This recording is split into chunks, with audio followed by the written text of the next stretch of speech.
Assalamu alaikum ji. I hope you are doing good. This is Advocate Usman Abid and you are watching the Law Session. आज हम check से related discuss करेंगे. Check अगर dishonour हो जाए, check अगर आपने किसी को रकम उधार दी है, उसकी रीपेमेंट के लिए चेक दिया गया है, कोई बिजनेस ट्रांजैक्शन में चेक दिया गया है, किसी भी फ्यूचर ऑब्लिगेशन को फुलफिल करने के लिए अगर चेक दिया जाए और वो डिसऑनर हो जाए, तो क्या लीगल रेमेडीज हमारे पास अवेलेबल हैं. देखें, इसमें डिटेल में दोनों साइडों को, यानी जिसने चेक दिया है और जिसने चेक लिया है, उन दोनों को किन किन बातों को जहन में रखना चाहिए, उन सब को डिटेल में हम देखते हैं. देखें, सबसे पहली बात तो जब भी आपने चेक लेना है, मैं स्ट्रेट वे ही बता देता हूँ कि सिंपल चेक ना लें. यस, उस पे अपने सामने उसको फिल करवाएं, उस पे नाम दुरुस्त हो, उस पे अमाउंट दुरुस्त लिखी हो, अपने सामने साइन करवाएं, गवाह मौजूद हो. लेकिन जो सबसे ज़्यादा ज़रूरी चीज़ है वो कि एक तहरीर भी लिख लें, एक स्टैम्प पेपर पे लिख लें कि ये चेक किस वजह से दिया जा रहा है. क्या कोई उधार लिया गया था, कोई बिजनेस की अदायगी किसी ट्रांजैक्शन में करनी है, उस चेक का पर्पस और चेक नंबर, वो सारी डिटेल्स उस तहरीर में लिखी हों. अब उसका फ़ायदा ये होगा कि दोनों साइड सेफ हो जाएंगी. कल को चेक आपने सिंपल लिया है, 489F का पर्चा करवा दिया गया आप पे, लेकिन वो चेक अगर गारंटी के तौर पे दिया गया था, तो अगर आपने तहरीर कोई लिखी हुई है तो आप सेफ हो जाएंगे. देखें जी, मैंने तो ये चेक गारंटी के तौर पे दिया था, ये हमारा इन राइटिंग है. इससे दोनों साइड की सेफ्टी के लिए जब भी चेक लें, कोशिश करें इन राइटिंग लिख लें कि ये चेक क्यों दिया जा रहा है, चेक का नंबर, डिटेल्स वगैरह उसमें लिखी जाए. अब आ जाते हैं कि इसमें रेमेडीज अगर चेक बाउंस हो गया. देखिए, दो रेमेडीज अवेलेबल है, एक सिविल और एक क्रिमिनल. अब हमारे यहाँ ये मिसकंसेप्शन है कि चेक अगर डिसऑनर हो गया तो हमने एफआईआर करवानी है. अंडर सेक्शन 489F पीपीसी ये एफआईआर रजिस्टर होती है अगर चेक डिसऑनर हो जाए तो. लेकिन हमारे ज़हन में ये है कि चेक डिसऑनर हो गया, हमने एफआईआर करवा दी है, अब हमें हमारे पैसे मिल जाएंगे. देखें, ये यस, बहुत सारे केसेस में ऐसा हो जाता है कि लोग जेल जाने से डरते हैं, या अगर उनको अंदर आपने करवा लिया है तो वो बाहर आने के लिए आपको पेमेंट कर देते हैं, आपके साथ किस्तें वगैरह बना लेते हैं, या आपको पूरी पेमेंट कर देते हैं. तो यस, इससे रिकवरी होने के चांसेस होते हैं. लेकिन दूसरी तरफ अगर आपने उनको अंदर भी करवा लिया है और अगर उसकी ज़मानत हो गई है, मैं ज़मानत पे भी बाद में बात करता हूँ डिटेल में, लेकिन फॉर इंस्टेंस अगर ज़मानत भी हो गई है और उसके बाद वो अब बाहर है, केस का ट्रायल चल रहा है, इससे ये जो एफआईआर आपने दर्ज करवाई थी 489F, अब उसका ट्रायल भी तो चलना है. वो ट्रायल को 2 साल पूरे हो गए. 2 साल पूरे होने के बाद चलें, मान लिया कोर्ट ने ये फैसला दिया कि इसने चेक बदनीयती से, डिसऑनेस्टली इशू किया था फ्रॉड करने के लिए.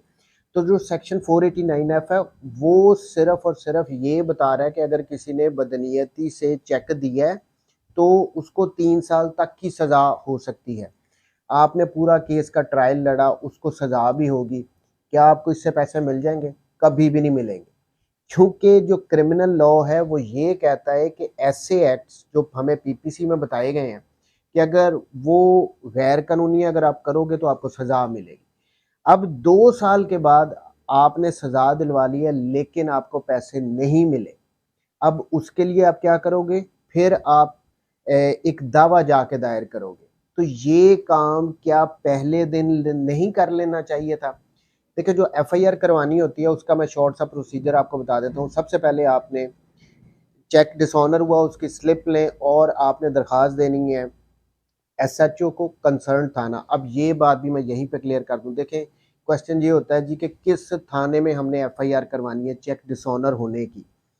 चेक डिसऑनर, अब इससे रिलेटेड लॉ बड़ा क्लियर है. जहाँ पे चेक इशू किया गया वहाँ पे भी एफआईआर करवा सकते हो उस थाने की हदूद में जहाँ पे वो चेक इशू किया गया, और दूसरा जहाँ पे चेक डिसऑनर हुआ है जिस बैंक में, वो जिस थाने की हदूद में आ रहा है वहाँ पे भी एफआईआर करवा सकते हो. लेकिन मैं इसको एडवाइस करता हूँ कि जहाँ से चेक डिसऑनर हो रहा है, जिस बैंक से, आपके बैंक से, वो जिस थाने की हदूद में आ रहा है वहाँ पे जाके एफआईआर आप दर्ज करवाएं।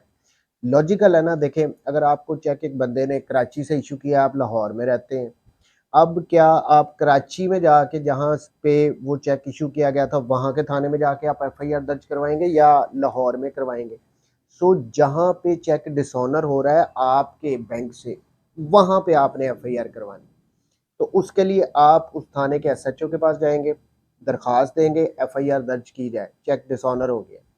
वो दर्ज अगर नहीं करता, वैसे नॉर्मल प्रैक्टिस में ऐसे होता है कि अगर बड़ी अमाउंट का चेक हो तो वो खुद ही कहते हैं जी हमने एफआईआर नहीं दर्ज करवानी, आप जाके अदालत से ऑर्डर ले लें। चले, अब ऑर्डर अदालत से लेने का क्या तरीकाकार है? जस्टिस ऑफ पीस, ये सेशन कोर्ट के पास पावर है। जस्टिस ऑफ पीस की एडिशनल सेशन जजेस, उनकी अदालत में आपने ये 22A-22B की दरख्वास्त देनी है कि आपकी एफआईआर दर्ज की जाए। अब उस पर फिर पुलिस से कमेंट्स वगैरह मंगवाए जाते हैं और फिर कोर्ट इसमें डायरेक्शन दे देती है। ये निगोशिएबल इंस्ट्रूमेंट है, पर्चा एट द एंड होना ही होता है। अगर कोई बहुत स्ट्रॉन्ग सर्कमस्टांसेस हैं, गारंटी के तौर पे दिया गया है चेक इन राइटिंग, जैसे मैंने पहले कहा कि इन राइटिंग लिख ले, वहाँ पे लिखा हुआ है, आपने कोर्ट के सामने रख दिया, बहुत सारी फैक्ट्स आ जाते हैं, तो पर्चा के ऑर्डर नहीं भी हो सकते कि अगर गारंटी का चेक है। लेकिन अगर ऑर्डर हो गए हैं तो फिर एफआईआर दर्ज करेगा एसएचओ। ऑर्डर हो गए जस्टिस ऑफ पीस के कि एफआईआर दर्ज करो, लेकिन अभी भी अगर एफआईआर दर्ज नहीं की जा रही तो आप दोबारा जस्टिस ऑफ पीस को कंप्लायंस के लिए उसके ऑर्डर की के आपने ऑर्डर किया और ये अभी तक एफआईआर दर्ज नहीं कर रहे, तो उसमें जस्टिस ऑफ पीस को जिस कोर्ट ने ऑर्डर दिया है उसी को आप दरखास्त देते हैं, जैसा फिर पुलिस वालों को बुला लेते हैं और फिर एफआईआर दर्ज होती ही होती है। बहरहाल इस तरीके से एफआईआर दर्ज करवाई जाती है। अगर जस्टिस ऑफ पीस ने ऑर्डर नहीं किए, आपकी बात नहीं मानी, तो नेक्स्ट फॉरम वैसे हाई कोर्ट होता है, वहाँ पे 199 की रिट फाइल करते हैं कि मेरी एफआईआर दर्ज की जाए। एनी हाउ, तो ये हो गया एफआईआर दर्ज करवाने का तरीका। अब आ जाते हैं सेम वे, मैंने आपको कहा है कि इसके साथ साथ आपने एफआईआर करवानी है और उसके साथ ही अपना टाइम ज़ाया कर, जो दावा आपने 2 साल के बाद करना है या 1 साल के बाद करना है, तो टाइम क्यों ज़ाया करना? स्ट्रेट वे साथ अगर आपने पैसों की रिकवरी करनी है तो आप एक दावा भी दायर कर दें। अब ये दावा कहाँ पे दायर होगा? ये डिस्ट्रिक्ट कोर्ट, सेशन कोर्ट के पास ये पावर्स होती हैं, वहाँ पे ऑर्डर 37 का आप दावा दायर करते हैं। ये रेगुलर सूट नहीं होता, इसमें समरी प्रोसीडिंग्स होती हैं। ये निगोशिएबल इंस्ट्रूमेंट चेक या फिर वो प्रोनोट वगैरह हो गए, उनका अगर आपने दावा दायर करना है तो वो सिविल कोर्ट में नहीं होता, वहाँ पे तो लंबी प्रोसीडिंग्स चलती है ना। जब आपने चेक प्रोनोट वगैरह का दावा दायर करना है तो वो direct session court, district court में होता है, प्रोसीजर उसका शॉर्ट होता है। वहाँ पे जो मुद्दालय होगा, जो डिफेंडेंट होगा, वो उसको आके सबसे पहले हक के दिफा के लिए दरख्वास्त देनी पड़ती है कि जी मुझे लीव टू डिफेंड दी जाए कि मैं अपने इसको अपना दिफा कर सकूं, अपनी गवाहियां ला सकूं। अब इसमें जज साहब ने पहले ये देखना होता है कि क्या इसको हक के दिफा देना चाहिए या नहीं। चूँकि चेक बड़ा वो चेक सामने होता है तो इसमें बड़े चांसेस होते हैं कि हक के दिफा नहीं दिया जाएगा और उधर ही स्ट्रेट अवे डिग्री पास हो जाती है। तो कितना शॉर्ट प्रोसीजर है कि अगर उसको हक दिफा मिलेगा तो वो गवाहियां लाएगा, अदरवाइज वो अगर डिसमिस हो रही है उसकी लीव टू डिफेंड, तो स्ट्रेट वे कोर्ट ने वहाँ पे फैसला दे देना है कि भाई इतनी अमाउंट इसको दी जाए और उसके बाद एग्जीक्यूशन का प्रोसेस शुरू हो जाता है। तो बहरहाल मैं क्लियरली बता रहा हूँ कि आपने एफआईआर भी करवानी है और उसके साथ साथ फिर दावा भी ये ज़रूर दायर करें। अब आ जाते हैं आगे थोड़ा सा, देखें ज़मानत। अब मोस्टली क्या होता है इन केसेस में, एक बात और, लीगल नोटिस। अब यहाँ पे एक और बड़ी मिसकंसेप्शन है इस मैटर से रिलेटेड कि जी आप चेक डिसऑनर हो गया है तो पहले लीगल नोटिस भेजें अगले को। ये कोई लीगल रिक्वायरमेंट नहीं है। ऐसे नहीं हो सकता कि आप यस, निगोशिएबल इंस्ट्रूमेंट एक्ट उसका सेक्शन आई थिंक 30 है, उसमें ये कहा गया है कि निगोशिएबल इंस्ट्रूमेंट वगैरह से रिलेटेड आपने लीगल नोटिस देना है, लेकिन लीगल नोटिस के बगैर भी एफआईआर दर्ज होती है। लीगल नोटिस अगर आप देते हैं तो अच्छी बात है, आप उसमें लिखते हैं सारा कि इस वजह से आपने चेक दिया था, ये डिसऑनर हो गया है। अगर आप उसमें टाइम दे देते हैं 15 दिन का, महीने का, कि इतने दिन के अंदर आप पेमेंट करें, अदरवाइज मैं आपके खिलाफ कानूनी चाराजोई करूंगा, तो हो सकता है आप उसको लीगल नोटिस भेजें तो उसके बाद आपकी वैसे ही सेटलमेंट हो जाए उनके साथ, क्योंकि शरीफ आदमी वैसे भी डरता है अदालतों कचहरियों से। तो हो सकता है कि आपका ये काम यहाँ पे हो जाए, लेकिन कोई रिक्वायरमेंट नहीं है, लेकिन अगर आप लीगल नोटिस देते हैं बहुत अच्छी बात है, देना चाहिए। अच्छा, फिर आ जाए, लीगल नोटिस दे दिया, उसने जवाब नहीं दिया, तो ये भी उसके पार्ट पे एक किस्म की मेलाफाइडी आ जाती है। या उसने आपको पैसे नहीं दिए, आपने एफआईआर दर्ज करवा ली, अब इसके बाद वो डेफिनेटली जाएगा प्री अरेस्ट बेल करवाने। अब प्री अरेस्ट बेल, ये इसमें अबूरी ज़मानत तो मिल जाती है, सेशन कोर्ट में ये फाइल की जाती है, इसमें स्कोप बड़ा लिमिटेड होता है। देखें, चेक सामने है कोर्ट के, क्यों दिया गया, अगर तो आपके पास कोई तहरीर है जिसमें ये लिखा हुआ है साथ साथ, यस ऑब्वियसली चेक है, डिसऑनर हुआ है, बैंक से स्लिप लगी हुई है, इनसफिशिएंट फंड है, या वॉट एवर रीज़न, वो आपके पास स्लिप है, उसके साथ साथ अगर आपका कोई एग्रीमेंट था, आपने इन राइटिंग लिखा हुआ था, वो भी कोर्ट के सामने रख रहे हैं, तो फिर कोर्ट बेल क्यों देगी, प्री अरेस्ट बेल, सेशन से खारिज, फिर आगे आप हाई कोर्ट में वो जाएगा, तो स्कोप बड़ा कम होता है। सो इसीलिए मैंने पहले ही कह दिया था कि लाजमी इन राइटिंग कुछ करना है। लेकिन दूसरी तरफ अगर आ जाए, मुलजिम की साइड से जिसने चेक दिया था, अगर उसने चेक बतौर गारंटी दिया था और उसकी तहरीर भी लिखी हुई है, तो उसको ये प्री अरेस्ट बेल में वो फ़ायदा देगी, देगी ना। वो कोर्ट के सामने रखेगा, ये देखे जी हमने तो इन राइटिंग किया हुआ, मैंने चेक तौर गारंटी दिया था, अब गारंटी चेक पे एफआईआर नहीं होती,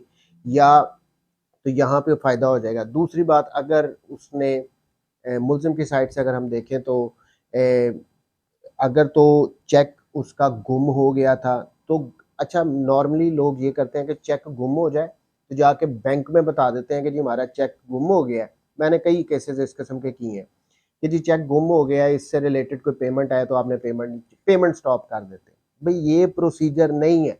आपका चेक गुम हुआ है, आप बाकायदा थाने में जाएं, वहाँ पे उसकी रिपोर्ट दर्ज करवाएं, वो लेके जाएं आप बैंक में, प्रॉपर प्रोसीजर को अडॉप्ट करें। देखिए, अब आपका चेक गुम हो गया था, आपने जाके पेमेंट स्टॉप करवा दिया बैंक में, उसको किसी ने यूज़ करके आप पे एफआईआर करवा दी है।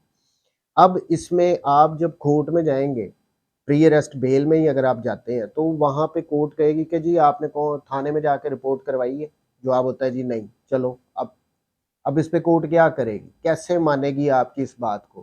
क्या आपने जाके कोई आपका चेक अगर गुम हुआ था, आपने जाके उसकी रिपोर्ट नहीं दर्ज करवाई, आपने जाके पेमेंट स्टॉप करवा दिया, बेशक आप सच्चे भी हैं, लेकिन कोर्ट ने तो यही मान के चलना है ना कि आपकी मेलाफाइडी है, आपकी बदनीयत है, आपने चेक दिया है और पेमेंट स्टॉप करवा दी।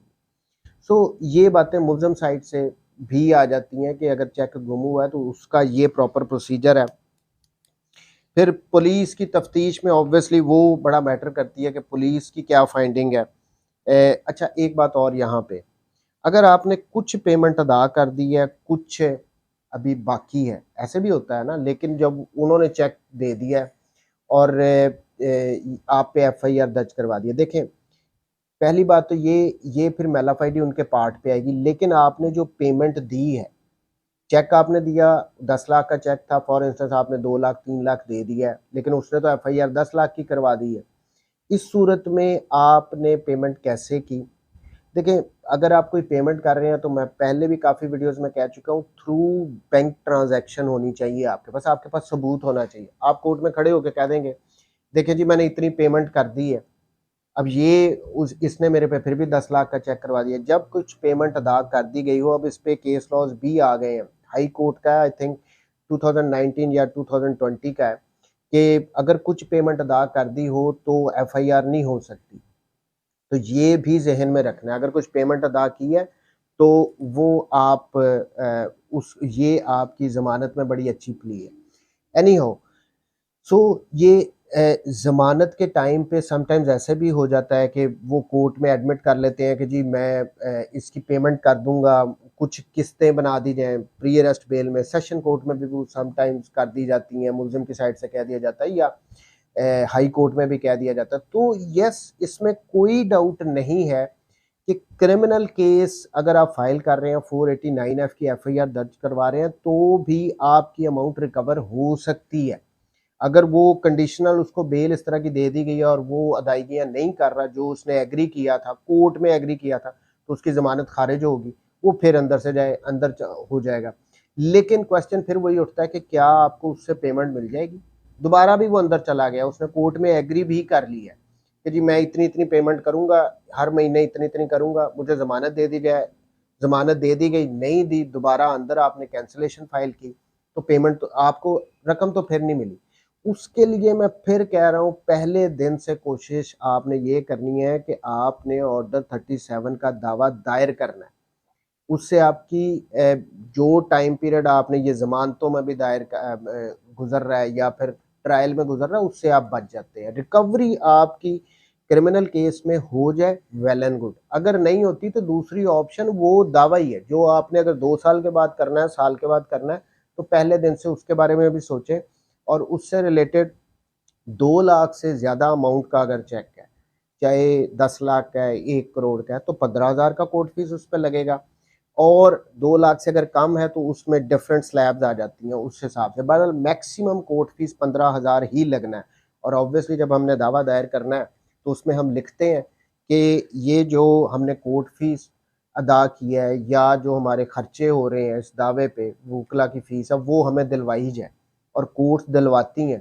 भई आप खुशी से तो अदालत में नहीं आए, उसने आपसे पेमेंट ली, चेक दिया, बाउंस हुआ, उस वजह से आपको ये दावा दायर करना पड़ा। सो ये अच्छा, प्री अरेस्ट बेल उसका ये प्रोसीजर है, पहले सेशन में और फिर हाई कोर्ट में। अगर आपकी सेटलमेंट हो जाए तो बड़ी अच्छी बात है, बहुत से लोग कर देते हैं सेटलमेंट। अगर प्री अरेस्ट बेल होती है, आर्गू होती है सेशन में या हाई कोर्ट में, और बंदा अरेस्ट हो जाता है, देखिए मैंने पहले ही बता दिया, अगर गारंटी चेक है, और एक और काम करें, अगर आप चेक बतौर गारंटी दे रहे हैं तो हमेशा चेक की बैक साइड पे लाजमी लिखें फॉर गारंटी, गारंटी चेक। ये बहुत ज़रूरी होता है। ऑब्वियसली अगर उसने आप पे एफआईआर करवा भी ली तो आप कोर्ट के सामने वो जब चेक, जजेस कहते हैं लाएं जी चेक दिखाएं, वो चेक जब देखेंगे उसकी बैक साइड पे अगर लिखा हुआ है गारंटी का चेक था, फारिग आपकी ज़मानत हो जाएगी, वो तो केस ही नहीं बचना। गारंटी के चेक पे एफआईआर नहीं हो सकती। अच्छा, अगर प्री अरेस्ट बेल खारिज हो गई, मैंने आपको बता दिया हर केस के अपने फैक्ट्स होते हैं। फिर आती है बारी पोस्ट अरेस्ट की। पोस्ट अरेस्ट पहले मैजिस्ट्रेट की अदालत में फाइल की जाती है, फिर सेशन में अगर वहाँ से भी खारिज हो जाए तो फिर आप हाई कोर्ट में आते हैं।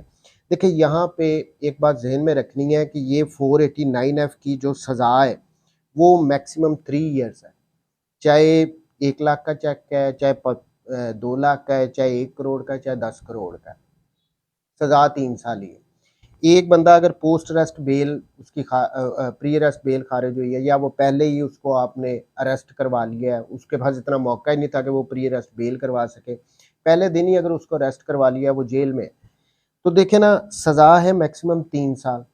और ये केस कितनी देर चलेगा? साल चलेगा, 2 साल चलेगा। तो यहाँ पे अगर अमाउंट थोड़ी है और आप केस को इस्टेब्लिश कर रहे हैं तो आपकी ज़मानत हो सकती है। मैजिस्ट्रेट, सेशन या हाई कोर्ट, तीनों अदालतों में से किसी में भी कोर्ट ये देख सकती है कि जी 3 महीने से बंदा अंदर है, 4 महीने से बंदा अंदर है, सज़ा तो मैक्सिमम 3 साल है। अगर आप केस साबित ना कर सके, केस को साबित आपने ट्रायल में करना होता है, बेल में नहीं करना होता। तो इस बेस पे भी प्लस आपके फैक्ट्स इस किस्म के हैं तो आपको ज़मानत मिल सकती है। दूसरी बात ये कि अगर ये ज़मानत खारिज भी हो सकती है, पोस्ट अरेस्ट बेल भी इवन। अब उसमें अगर बहुत हैवी अमाउंट का चेक है और उस सूरत में कोर्ट ये भी कह सकती है, कोई डायरेक्शन वगैरह दे सकती है कि जी ट्रायल कोर्ट को डायरेक्शन दे सकती है कि जी within 4 months, within 6 months आप इसको डिसाइड करो, इसका ट्रायल कंप्लीट करो, फैसला सुनाओ। तो ईदर वे देखें, मैंने इतना क्लियरली आपको बताया है कि क्रिमिनल केस में अगर आपकी रिकवरी हो जाती है तो वो आपकी किस्मत है। अगर रिकवरी नहीं होती तो आपने जाना सिविल सूट में ही है, वो आपने फाइल करना ही करना है। तो बेहतर ये होता है कि एज अर्ली एज पॉसिबल आप दोनों रेमेडीज को अवेल कर लें, सिविल भी और क्रिमिनल भी। अब इसमें कोई बार नहीं है कि जी सिविल दावा और क्रिमिनल ये केस साइड बाय साइड नहीं चल सकते। लॉ बड़ा क्लियर है, ये दोनों साइड बाय साइड चल सकते हैं। अच्छा, अब इसके बाद कुछ और क्वेश्चंस हैं। देखिए, ब्लैंक जो चेक होता है उसको बतौर गारंटी माना जाता है। फिर किस पुलिस स्टेशन में एफआईआर करवानी चाहिए, इस पे बात होगी। या स्टॉप पेमेंट, ऑब्वियसली वो उस पे हम ऑलरेडी बात कर चुके हैं। स्टॉप, हर केस के अपने फैक्ट्स होते हैं। स्टॉप पेमेंट भी करवाइए तो सिर्फ 489F की एफआईआर नहीं, फ्रॉड की एफआई सेक्शंस भी लग जाते हैं, 420 वगैरह। अच्छा, डॉर्मेंट वगैरह अगर हुआ है, अकाउंट या साइन डिफरेंट है, इन सब पे 489F की एफआईआर हो सकती है। फिर एक कॉन्सेप्ट है स्टेल चेक का, कि ये क्या होता है। देखिए, जब भी आपको चेक दिया जाएगा उस पे एक डेट लिखी होती है कि आप इस डेट को जाके इसको कैश करवा लें। उस डेट से विद इन 6 मंथ्स आप उसको, यानी अगर आज 10 तारीख है तो 10 तारीख और इसके बाद अगले 6 महीने तक आप उसको बैंक में ले जाके कैश करवा सकते हैं।